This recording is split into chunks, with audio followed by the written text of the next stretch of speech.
maaftu kamaa islaamummaan koo maafu bamaa egaa lammeen koo maaftu famaa madrasaan koo maaftu famaa egaa masjidni koo maaliif maaliif maaliif maaliif maaliif maa jallisaa fitnaa tana hunda arkaa hin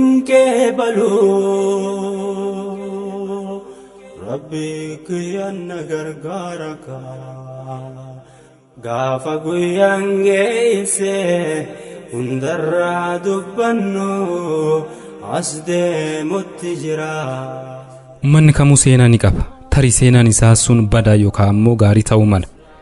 Daa'imni har'a dhalatti guyyaa dhalatirraa kaasee taateen isqunnamkamuu haga guyyaan isaa ga'ee laftan irraa godaanutti taateen sun seenaa isaati. Biyyi teen islaamummaa qeebaluun tamataati.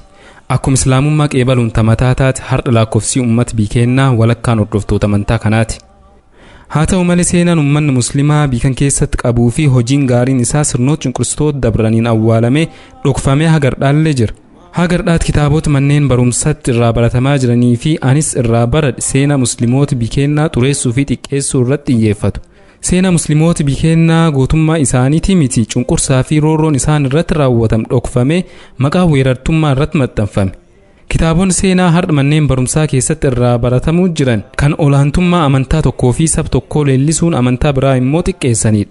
Nulleen har'a dubbiin tun garaa nu nyaattee gootummaa musliimoota biikennaa irraa ka haal yeroo waliin wal fakkaatu irraa waysan hin qopheessin. Waggaa 490 of duuba isin deebisnee injifannoo musliimoota biikennaa ka barreessitoota seenaa bataskaanaatiin maqaan isaanii balleeffame seenaan dharaa irratti katabamirraa dhugaa jirtu isin yaadachiisna. Maarchi 11 akka lakkoofsa milaadiyaatti iddoo Shumbura Kuree jedhamutti waraanni Islaamaa Imaamu Ahmad Algaaziin hoogganamu roorroo mootiin kiristaanaa Libna Dingil musliimoota irraan ga'e dhaabsisuuf seeyfii walitti fudhatan. Lakkoofsi loltoota Islaamaa Imaamu Ahmadiin hoogganamu 12,560 ture. Kan mootii kiristaanaa Libna Dingiliin hoogganame immoo 216 ture. Dubbiin dubbii jajjabdu lakkoofsi loltoota kiristaanaa kun hedduu nama rifachiisa. ቆረታን ሴና ፕሮፌሰር ላጲሶ ዴሊቦ ላኮፍስ ሎልቶታ ይላልቺስ አከስ ጀድ በዚህ ጦርነት የክርስቲያን ሰራዊት 216 ሺህ ነበር 200 ሺህ እግረኛ 16 ሺህ ፈረሰኛ ሎላ ከነረት ሎልቶኒ ክርስቲያና ሂሪረን ኩምኒ ኩዳጃሃ ሎልቶታ ፈርዳቲ ኩምኒ ዲበለማ ሞ ሎልቶታ ለፎቲ ወሉማ ገለት ሎልቶኒ ክርስቲያና ጉቱ ቢየቲ ራ ኢማሙ አህመድ ረት ዱለኒ kuma 216 ta'u loltoonni Imaamu Ahmad qabatee hiriiramoo 1260 loltoonni gama lamaaniitu meeshaa waraanaa yeroo sanitti ammayyaa ta'e gaachanaa fi seefii hidhatan lolli kun ulfaanaa sa'a 5 gaggeeffame መቼም የሱን ወኔ ማንነትን ከሰው በላይ ነው መብረቃዊ ነው ተብሎ የተነገረውን ለማወቅ ያንን ጦር ሜዳ ማጥናት አኩም ደጋ ጅርታን ላኮፍስ ሎልቶት ኢማሙ አህመድ አልጋዚ ፊ ልብነ ድንግል ሀክሰሚፍ አርዲ ገርገር ጅሩ የጀድ ዳዴሳን ጅሩ አምይሮን ገሄ ሎሊ ጀልቀበሙ ፎገናን ኩታ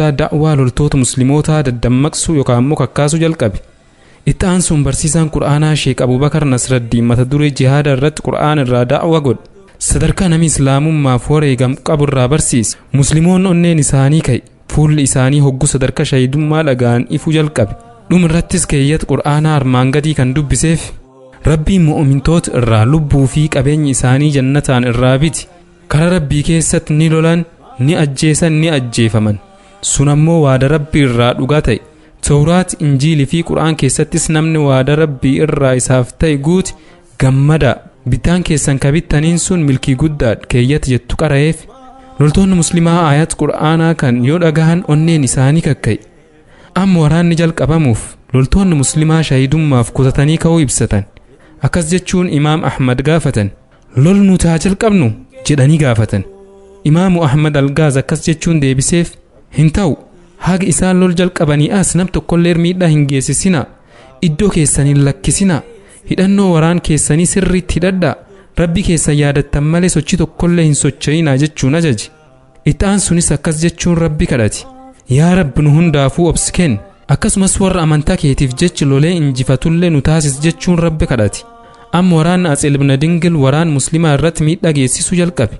Loltoonni muslimaatis rabbi isaanitti hirkatuun dirree waraanaa seenan. lakkoofsi loltoota kiristaanaa loltoota imaamu Ahmad waliin wal bir qabamee yoo ilaalame tokkoon loltoota muslimaatiif nam 17tu ramadame yookaan ammoo waraanni muslimaa tokko waraan kiristaanaa 17 waliin falme jechuudha. Loltoonni kiristaanaa gam bitaatiin jiran loltoota muslimaa dadhabsiisuu jalqaban. Yeroo kana loltoonni muslimaa humni isaanii ol ta'uu irraan kan ka'e gam boodatti baqatu jalqaban. Loltoota muslimaa gam bitaatiin hiriiran 5,000 jidduu 3,000 wareegaman. Kanaaf immoo of duub baqati. Hoggantoonni loltoota muslimaa immoo iddoo isaanii osoo hin lakkisin achum dhaabbatu loluu itti fufan. Lakkoofsi muslimoota wareegamanii dabalaa dhufe. Osoo akkasii jiran of duuba osoo hin deebi'in loluu itti fufan. Lolli jabaatuu irraan kan ka'e loltoonni wal beekuu dadhaban. Dhaadannoowwan akkas jedhan dhagahamuu jalqaban. Allahu akbar, Allahu akbar, loltoota Muhammad jabaadhaa.